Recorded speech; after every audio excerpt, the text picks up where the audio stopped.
নমস্কার, আমি সোমা। আজকে আবারও নিয়ে এসেছি একটি নতুন রকমের রান্নার রেসিপি। তবে আজকে রান্নার রেসিপিটি হচ্ছে ঢেঁকি শাক। ঢেঁকি শাক এখনের সিজনে ঢেঁকি শাক কিন্তু খুব সুন্দর ঢেঁকি শাক পাওয়া যায়। তবে সেই ঢেঁকি শাকটাই আমি কিভাবে রান্না করব সেটাই আমি আপনাদের সাথে শেয়ার করব। তবে চলুন মূল রান্নায় চলে যাই। ঢেঁকি শাক কিন্তু অনেক রকমভাবেই রান্না করা যায়। তবে আমি আজকে যেভাবে রান্নাটা করব সেটাই আমি আপনাদের সাথে শেয়ার করব। এখানে আমি 4 মুঠো ঢেঁকি শাক নিয়ে নিয়েছি। তবে ঢেঁকি শাকগুলোকে এবার বেছে নিতে হবে খুব ভালোভাবে। এই দড়িগুলোকে খুলে যে জায়গাটায় দড়িগুলো বাঁধা আছে সেই জায়গাটা পর্যন্ত কিন্তু কেটে ফেলে দেব। এই জায়গাগুলো একটু শক্ত থাকে। এগুলোকে ফেলে দিয়ে তার উপরের অংশগুলোকে ভালো করে বেছে নিতে হবে। বেছে এগুলোকে আমি ধুয়ে কুচি করে কেটে নেব। এই যে এতখানি পর্যন্ত আমি এগুলোকে কেটে দেব। তবে আর শক্ত লাগবে না ঢেঁকি শাকগুলো রান্না করলে, তখন উপরের অংশটা একদমই নরম থাকে। ঢেঁকি শাকগুলোকে আমি ভালো করে বেছে কেটে ধুয়ে নিয়েছি। ধুয়ে একটা ঝুড়ির মধ্যে রেখে দিলাম যাতে জলটা পড়ে যায়। ঢেঁকি শাকটা রান্না করার জন্য আমি একটা মাঝারি সাইজের একটা আলুকে ছোট ছোট করে কেটে নিয়েছি একটা ছোট সাইজের একটা পেঁয়াজ, আর 2টো কাঁচা লঙ্কা কুচি করে নিয়েছি। ঢেঁকি শাক কিন্তু নিরামিষও আমি রান্না করি মাঝে মধ্যে। আজকে আলু দিয়েছি বলে সামান্য একটু পেঁয়াজও দিলাম। এপাশে একটা কড়াই বসিয়ে দিলাম। কড়াইতে সামান্য পরিমাণ সর্ষের তেল দিয়ে দিয়েছি। দিয়ে 1/2 চামচ পরিমাণ কালো জিরে দিয়ে দিলাম। কালো জিরেটা যখন একটু ভাজা হয়ে যাবে তখন ওর মধ্যে আমি আগে থেকে কেটে রাখা সেই পেঁয়াজটাকে দিয়ে দিয়েছি।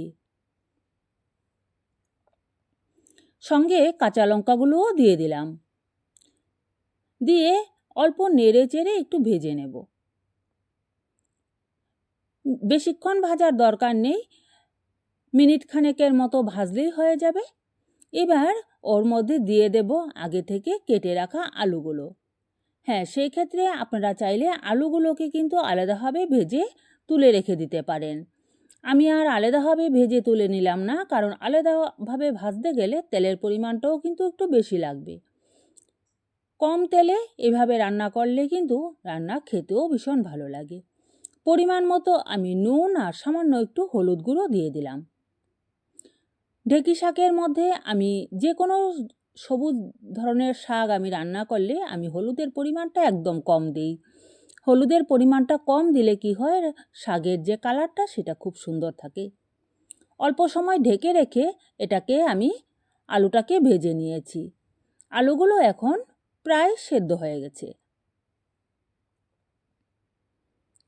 এবার ওর মধ্যে দিয়ে দেব আমি আগে থেকে কেটে ধুয়ে রাখা ঢেঁকি শাকগুলো। ঢেঁকি শাকগুলো দিয়ে ভালো করে নেড়ে চেড়ে আবারও কিছুক্ষণের জন্য ঢাকা দিয়ে রাখবো। আমি কিন্তু নুনটা প্রথমেই দিয়ে দিয়েছি, নুন আর লাগবে না দিতে, আর হলুদও আমি আর দেব না। ব্যাস একদম নাড়াচাড়া করে এবার আবারও কিছুক্ষণের জন্য গ্যাসের আঁচটা একটু মিডিয়াম করে দিয়ে ঢেকে রাখবো। ঢেকে আমি 5 থেকে 6 মিনিটের মতো ঢাকা দিয়ে এভাবে রান্নাটা করে নিয়েছি। শাকটা কিন্তু আমার প্রায় হয়ে এসেছে। এতক্ষণ যাবৎ যে সকল বন্ধুরা আমার রান্নাটি দেখছেন তাদেরকে জানাই অসংখ্য ধন্যবাদ। আর আপনি যদি আমার নতুন বন্ধু হয়ে থাকেন তবে অবশ্যই আমার চ্যানেলটিকে সাবস্ক্রাইব করে পাশে থাকা বেল নোটিফিকেশনটি অল করে আমার সঙ্গে থেকে যাবেন। তবে আমি যে কোনোই নিত্য নতুন ভিডিও ছাড়বো না কেন সর্বপ্রথম আপনাদের কাছে পৌঁছে যাবে। শাকটা আমার পুরোপুরি রেডি হয়ে গেছে। একটু সময় নেড়ে চেড়ে জলটা শুকিয়ে আমি এটাকে নামিয়ে নিচ্ছি।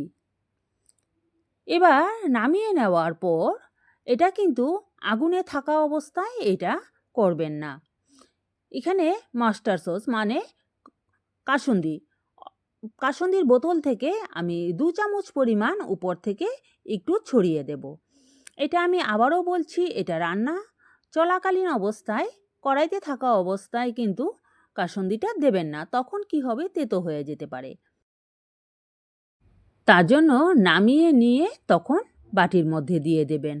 বাটির মধ্যে দিয়ে দিলে তারপর এটা যখন পরিবেশন করার সময় একটু নেড়েচেড়ে দিলেই হয়ে যাবে। এটা কিন্তু খেতে ভীষণই ভালো লাগে। তবে এভাবে একবার ঢেঁকি শাক রান্না করে খেয়ে দেখবেন, খুব ভালো হয় এটা খেতে। তবে আজকের মতো এই পর্যন্তই। Bye bye.